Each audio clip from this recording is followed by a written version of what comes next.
اس کام کے کچھ لوازم ہیں، کچھ شرائط ہیں، اس کی کچھ تدریج ہے جو ہمیں سنت سے ملتی ہے، قرآن سے ملتی ہے، حدیث سے ملتی ہے۔ تو میں اس کام کے ضمن میں اس کی وہ تدریجی مراحل اور اس کے لوازم اور اس کی شرائط بیان کرنا چاہتا ہوں۔ سب سے پہلی شرط اول، وہ فارسی کا شعر مجھے یاد آیا کہ در رہے منزل لیلا کے خطر ہاش بسے، شرط اول قدمی نس کے مجنون باشی۔ پہلی شرط یہ کہ مجنون بنو۔ تو یہاں کا پہلی شرط کیا ہے؟ پہلے صاحب ایمان بنو، ایمان تمہارے دلوں میں ہو۔ یا ایھا الذین آمنوا آمنوا باللہ ورسولہ، یعنی ایک ایمان تو تمہیں حاصل ہے، اقرار باللسان، وہ تو تمہیں والدین سے مل گیا، عقیدہ تمہارا ہے، متوارث جو ہے تم عقیدے کو مانتے ہو، لیکن دلی یقین والا ایمان حاصل کرو۔ اصل میں اس کے بعد گاڑی چلتی ہے، اس کے بعد جو ہے نتائج نکلتے چلے جائیں گے، لیکن اگر وہاں ایمان کی کمزوری ہے تب اوپر سے کوششیں کریں گے، نتیجہ نہیں نکلے گا، آگے ہم بڑھ نہیں سکیں گے، ہمارے جو جد و جہد ہے وہ کامیابی سے ہمکنار نہیں ہوگی۔ اس جیسے ہی ہے جیسے ہم درخت لگانا چاہ رہے ہیں جس کی جڑ ہی نہیں ہے، آپ زمین کھود کر درخت جو اس کے اندر گاڑ دیں گے تو زمین تو نہیں پکڑے گی اس کو، وہ تو نیچے سے جڑ ہو اور پھر درخت جو ہے اس سے ابھرے، تو وہ ہوتا ہے کہ جس کے لیے یوں سمجھیے سرسبز درخت بنے گا۔ اس حوالے سے سب سے پہلا قدم کیا ہے؟ ہم اپنے گریبانوں میں جھانکیں، اپنے دلوں کو ٹٹولیں، وہ یقین والا ایمان ہے یا نہیں؟ اگر ہے تو اللہ کا شکر ادا کیجیے، تہنیت، مبارکباد، اور نہیں ہے تو پہلا کام یہ ہے کہ اے ایمان کے دعوے دارو، ایمان لاؤ جیسے کہ ایمان کا حق ہے۔ یقین اللہ کی ذات پر، اس کی صفات کمال پر، یقین مرنے کے بعد اٹھنے پر، بعث بعد الموت اور حساب کتاب، یوم حشر اور جنت اور دوزخ کا یقین، فرشتوں کا یقین، وحی کا یقین، قرآن کا یقین، کتابوں کا یقین، نبیوں اور رسولوں کا یقین، اور محمد الرسول اللہ کا یقین صلی اللہ علیہ وسلم کہ آپ آخری اور کامل رسول ہیں اللہ تعالیٰ کے، خاتم النبیین بھی ہیں اور آخر المرسلین بھی صلی اللہ علیہ وسلم۔ یہ یقین پہلے پیدا ہونا چاہیے۔ تو اب ظاہر بات ہے کہ جب میں نے یہ بات اتنی بڑی کہی ہے تو پھر مجھے یہ بھی بتانا چاہیے یقین کہاں سے ملے گا، کون سی دکان ہے، سپر مارکیٹ کوئی ہے جہاں پر کہ یہ جنس بکتی ہو؟ پہلی بات تو یہ ہے کہ اس کے لیے آسان ترین طریقہ کیا ہے؟ صاحب ایمان کی صحبت اختیار کرو۔ جیسے آپ بھٹی کے آگے بیٹھیں گے تو حرارت پہنچ جائے گی، آپ برف کی سل کے قریب بیٹھے ہوں گے ٹھنڈک پہنچ جائے گی۔ اگر صاحب ایمان ہے، کسی کے دل میں یقین والی بھٹی دہک رہی ہے، تو اس کے قرب سے آپ کے اندر بھی یقین پیدا ہو جائے گا۔ دوسرا طریقہ یہ ہے کہ شریعت کے احکام پر عمل کیے جاؤ، کیے جاؤ، کیے جاؤ، کیے جاؤ، اس عمل سے بھی یقین پیدا ہوتا ہے۔ یہ دو طرفہ معاملہ ہے، یقین سے عمل پیدا ہوتا ہے اور عمل سے یقین پیدا ہوتا ہے۔ جیسے آپ کہتے ہیں وشس سرکل، وہ بری شے ہوتی ہے کہ ایک چیز ہے بڑھ گئی تو پھر اس کے اور خرابی بڑھ گئی، اس سے پھر وہ پہلی خرابی اور بڑھ گئی، پھر وہ اس سے اور خرابی بڑھتی چلی گئی۔ جیسے پیچ آپ کہتے ہیں ہر چکر کے ساتھ وہ پیچ آگے بڑھتا جاتا ہے، اسی طریقے سے بھلائی کا بھی ایک سرکل ہے۔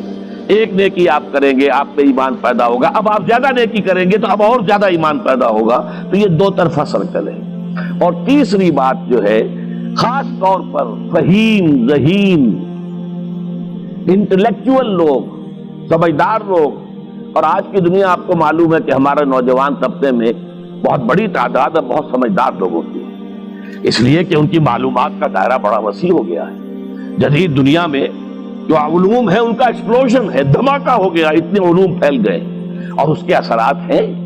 اخبار بین لوگ بھی جو ہے وہ بھی ایک طرح سے ہر ایک ان میں سے فلسفی ہوتا ہے، آپ اس سے ذرا بات کر کے دیکھیے، وہ اپنے فلسفے بگاڑے گا، اپنی رائے دے گا، معلوم ہوتا ہے کہ شاید سب سے بڑا سیاسی تجزیہ نگار یہی ہے۔ لہذا وہ لوگ کہتے ہیں کہ ہمیں تو وہ بات بتاؤ جو ہماری عقل کو بھی اپیل کرے۔ یہ جو معاملہ ہے وہ ایمان جو عقل کو بھی اپیل کرے، اس کی سورس صرف ایک ہے اور وہ قرآن حکیم ہے۔ مولانا ظفر علی خان نے ایک شعر کہا تھا بہت سادہ انداز میں، وہ جنس نہیں ایمان جسے لے آئیں دکان فلسفہ سے، ڈھونڈے سے ملے گی عاقل کو یہ قرآن کے سپاروں۔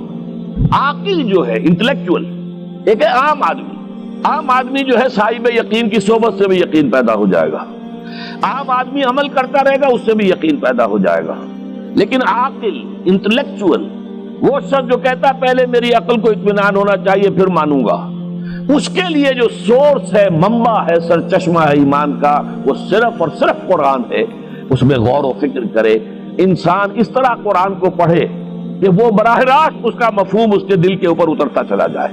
جیسے علامہ اقبال نے کہا ہے کہ تیرے ضمیر پہ جب تک نہ ہو نزول کتاب، گرہ کشا ہے نہ رازی نہ صاحب کشاف۔ قرآن تو تمہارے اپنے قلب پر نازل ہونا چاہیے۔ اور یہ اصل میں ان کے والد نے کہا تھا ان سے، بالکل بچپن میں۔ علامہ اقبال چھوٹے سے بچے تھے، ان کے والد تھے ذرا صوفی منش آدمی تھے، وہ شیخ نور محمد۔ وہ آئے فجر کی نماز مسجد سے پڑھ کر آئے تو دیکھا کہ اقبال جو ہے بچہ وہ قرآن پڑھ رہا بیٹھا ہوا۔ اس نے کہا والد نے کہ بیٹے تم یہ قرآن کیسے پڑھتے ہو؟ اب وہ حیران ہوا بچہ، کیا بجان بس میں پڑھتا ہوں قرآن جیسے پڑھتے ہیں، آپ کا مطلب کیا ہے؟ کہا بیٹے قرآن ایسے پڑھا کرو کہ جیسے یہ تم پر نازل ہو رہا ہے، یوں سمجھو کہ تم پر نازل ہو رہا ہے، تم مخاطب ہو۔ اب اس چیز کو انہوں نے اپنے اس شعر میں ادا کیا، تیرے ضمیر پہ جب تک نہ ہو نزول کتاب، گرہ کشا ہے نہ راسی نہ صاحب کشاف۔ جیسے یہ قرآن قلب محمد پر نازل ہوا تھا، فَإِنَّهُ نَزَّلَهُ عَلَىٰ قَلْبِكَ، جبرائیل نے یہ اے نبی اے محمد آپ کے دل پر اتارا ہے۔ تو جب تک ہمارے بھی دل پر نہیں اترے گا تو قرآن مجید جو ہے وہ ہمیں انسپائر نہیں کر سکے گا۔ ترجمہ آپ پڑھیں گے، کچھ آپ کو معلوم ہو گیا اس کا مطلب یہ ہے، تفسیر پڑھا، اچھا جی ٹھیک ہے فلاں مفسر نے یہ لکھا ہے، فلاں نے یہ لکھا ہے، یہ معلومات تو مل جائیں گی، لیکن وہ اندر سے جو موٹیویشن ہوتی ہے، اندر سے جو جذبہ ابھرتا ہے، اندر سے جو ایمان جو ہے ایک چشمے کی طرح قلب کی گہرائیوں سے ابلتا ہے، وہ نہیں ہوگا۔ وہ اسی وقت ہوتا ہے کہ جب وہ انٹلیکچوئل آدمی جو ہے وہ کم سے کم اتنی تکلیف ضرور کرے کہ اتنی عربی سیکھ لے کہ عربی جو ہے قرآن مجید اس کے براہ راست قلب پر نازل ہو سکے، وہ ترجمہ نہ دیکھے۔ اب ایک آیت پڑھی پھر ترجمہ دیکھا، پھر دیکھا اس میں نمبر 11 لکھا ہوا ہے، حاشیہ میں جا کر دیکھا نمبر 11 یہاں ہے، وہ دیکھا، تسلسل تو ٹوٹ گیا۔ اب وہ بات نہیں رہی۔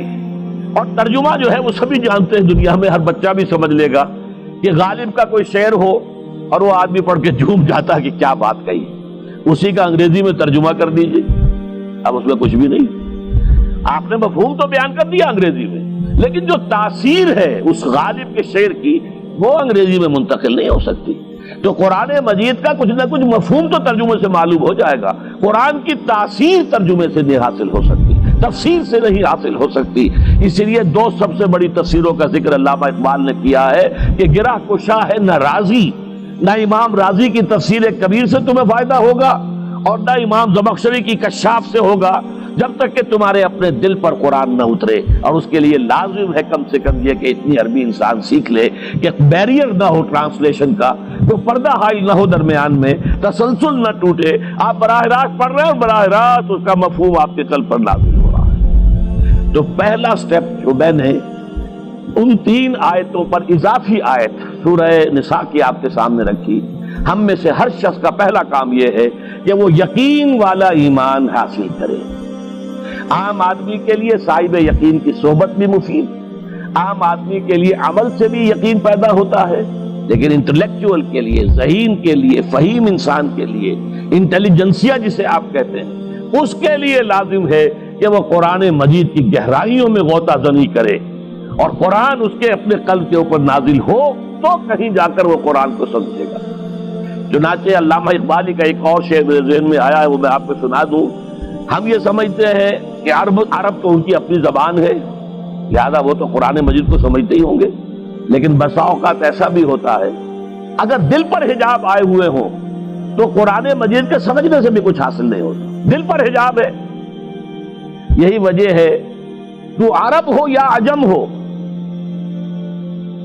تیرا دل نہ دے گواہی، لغت غریب یہ قرآن مجید جو ہے، تو عجم ہو یا عرب ہو، یہ قرآن مجید تیرے لیے لغت غریب رہے گا جب تک کہ تیرا دل گواہی نہیں دیتا۔ تو ایک تو طلب ہدایت ہو انسان کے اندر، اور دوسرے یہ کہ قرآن مجید کو براہ راست نازل ہونے کا موقع ملے قلب کے اوپر، تو ایمان یقین والا حاصل ہوگا۔